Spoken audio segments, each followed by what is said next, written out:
Hi friends. അപ്പം കഴിഞ്ഞ ദിവസം സാനിയ പ്ലേ കൂടെ പാളയം PC എന്ന് പറഞ്ഞൊരു മലയാളം സിനിമ റിലീസായിട്ടുണ്ടായിരുന്നു.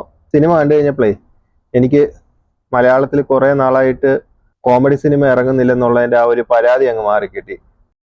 കാരണം ഏതെങ്കിലും ഒരു കമ്പനിക്കാരനെ വിളിച്ച് വൈബ് ചെയ്യാൻ പറ്റിയ ഒരു കമ്പനിക്കാരനെ വിളിച്ച് ഇരുന്ന് ഈ സിനിമ കണ്ടു കഴിഞ്ഞാൽ സെറ്റാണ്, നമുക്ക് ചിരിച്ചു മറിയാനുള്ള വകുപ്പെല്ലാം ഈ സിനിമയ്ക്കകത്ത് അവന്മാരെ ഒരുക്കി വെച്ചിട്ടുണ്ട്. പക്ഷേങ്കിൽ സിനിമയുടെ സീരീസ് ഭാഗങ്ങൾ കാണിക്കുമ്പോൾ മാത്രമായിരിക്കും നമുക്ക് ചിരി വരുന്നത്. കോമഡി ഭാഗങ്ങൾ കാണിക്കുമ്പോൾ നമുക്ക് കരയണോ ചിരിക്കണോ എന്താണെന്നുള്ള അറിയാൻ പറ്റാത്ത ഒരവസ്ഥയിലോട്ട് പോവുകയും ചെയ്യും. അങ്ങനെ ഒരു മനോഹരമായ ചിത്രമാണ് ഈ പാളയം PC എന്നുള്ളത്. പിന്നെ ഇതിൻ്റെ പെർഫോമൻസ് എന്നൊക്കെ എടുത്തു വെച്ച് കഴിഞ്ഞാൽ ഇതിൽ 2-3 മെയിൻ നടന്മാരുണ്ട്. ഉല്ലാസ് പന്തളം, ജാഫർ ഇടുക്കി, അങ്ങനെ കുറേ നടന്മാരുണ്ട്. പിന്നെ അതല്ലാതെ വരുന്ന കുറേ സൈഡ് ക്യാരക്ടേഴ്സ് ഉണ്ട്.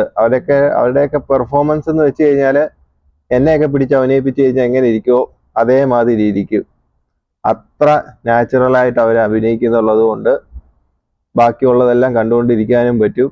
പിന്നെ ഇതിൻ്റെ ഒരു സ്റ്റോറി എന്ന് വെച്ച് കഴിഞ്ഞാൽ ആദ്യം കുറച്ച് ഭാഗം ഒരു സ്റ്റോറി കാണിക്കും, പിന്നെ അത് കഴിഞ്ഞിട്ട് ഒരു ബന്ധവും ഇല്ലാതെ ഒരു മർഡർ കേസ് സോൾവ് ചെയ്യുന്നത് കാണിക്കും. മർഡർ കേസ് സോൾവ് ചെയ്യുന്നതാണ് ഏറ്റവും വലിയ കോമഡി. മർഡർ കേസ് സോൾവ് ചെയ്യുന്നതെന്ന് വെച്ച് കഴിഞ്ഞാൽ എനിക്ക് തോന്നുന്നു ഒരു 3-4 വർഷം മുന്നേ നടന്ന കേരളത്തെ നടുക്കിയ ഒരു കൊലപാതകത്തിൻ്റെ കേസ്, അത് കഴിഞ്ഞ് ഒരു 4 വർഷം കഴിഞ്ഞ് അവിടെ വേറൊരു ആവശ്യത്തിന് പോകുന്ന ഒരു കോൺസ്റ്റബിള് ആ കേസ് തെളിയിക്കും. അതും അത്രയും നാൾ കഴിഞ്ഞ് പോയി അവിടെ കിടക്കുന്ന ഒരു ചെറിയ തെളിവിൻ്റെ ഇതും വെച്ചിട്ട് കേസ് പുള്ളിക്കാരൻ തെളിയിച്ച് ഏറ്റവും നല്ല പോലീസിനുള്ള അവാർഡും വാങ്ങിക്കുന്നതോടുകൂടി നമ്മുടെ ഈ സിനിമ തീരും. എല്ലാവരും ഈ കണ്ടു നോക്കിക്കോ. കാണുമ്പോൾ ഒറ്റയ്ക്കൊക്കെ ഇരുന്ന് കഴിഞ്ഞ് കണ്ടു കഴിഞ്ഞാൽ ഫോണൊക്കെ തല്ലിപ്പൊട്ടിച്ച് കഴിഞ്ഞാൽ എൻ്റെ ഉത്തരവാദിത്വമല്ല. ഏതെങ്കിലും കമ്പനിക്കാരനെ വിളിച്ച് കൂടെ ഇരുത്തിയിട്ട് വൈബ് ചെയ്തിരുന്ന് കണ്ടു കഴിഞ്ഞാൽ സീരീസ് ഭാഗങ്ങളെല്ലാം നമുക്ക് ചിരിക്കാൻ പറ്റും. അതേപോലത്തുള്ള സെറ്റ് സിനിമ. അപ്പം ഈ സിനിമ നിങ്ങൾ ആരെങ്കിലും നെറ്റ് കളഞ്ഞ് കണ്ടിട്ടുണ്ടെങ്കിൽ നിങ്ങളുടെ വേദന ഇവിടെ പങ്കുവയ്ക്കാം.